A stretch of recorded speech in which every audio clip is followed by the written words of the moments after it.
कालिया अपने घर में मजे से खर्राटे मार के सो रहा है और तभी उसके पास ढोलू भोलू आते हैं। उसे बुलाने के लिए ढोलू भोलू कालिया के घर पर जाकर आवाज लगाते हैं। अरे कालिया उस्ताद, कहाँ हो? जल्दी नीचे आओ, चलो कहीं घूमने चलते हैं। ढोलू भोलू की आवाज सुनकर कालिया नीचे आता है। उसके बाद कालिया ढोलू भोलू से कहता है, क्या हुआ ढोलू भोलू, क्यों चिल्ला रहे हो सुबह सुबह? जिस पर ढोलू भोलू कहते हैं, अरे उस्ताद, क्या आप भी दिन भर घर पर पड़े रहते हो? आओ चलो कहीं घूम कर आते हैं। जिस पर कालिया कहता है, अच्छा घूमने जाना है, मेरा मन तो नहीं है, लेकिन तुम लोग अगर इतना बोल रहे हो तो ठीक है, मैं चलूंगा। इसके बाद ढोलू भोलू और कालिया तीनों गांव की तरफ निकल जाते हैं और तभी सामने से दौड़ता हुआ राजू आ रहा था, जो कालिया से टकरा जाता है और दोनों नीचे गिर जाते हैं। राजू कालिया से कहता है, अरे सॉरी कालिया, मैंने तुम्हें देखा नहीं। जिस पर कालिया कहता है, अरे सॉरी क्या होता है, कल को तुम मुझे कुएं में धक्का दे दो और सॉरी बोल दो, अंधे हो क्या बिल्कुल?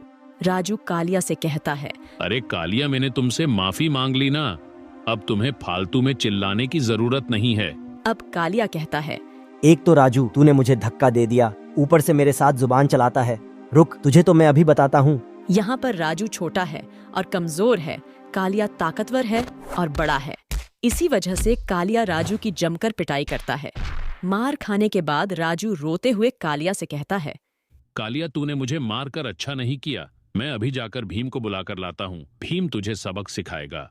इसके बाद राजू दौड़ता हुआ भीम के पास जाता है और भीम से कहता है, भीम भीम जल्दी चलो, उस कालिया ने मुझे मारा। जिस पर भीम राजू से कहता है कि पहले मुझे सारी बात बताओ। जिस पर राजू भीम को सारी बात बताता है। इसके बाद भीम और राजू यहाँ पर कालिया के पास आ जाते हैं। इसके बाद भीम यहाँ पर आकर कालिया को बहुत मारता है। कालिया कुछ भी नहीं कर पाता।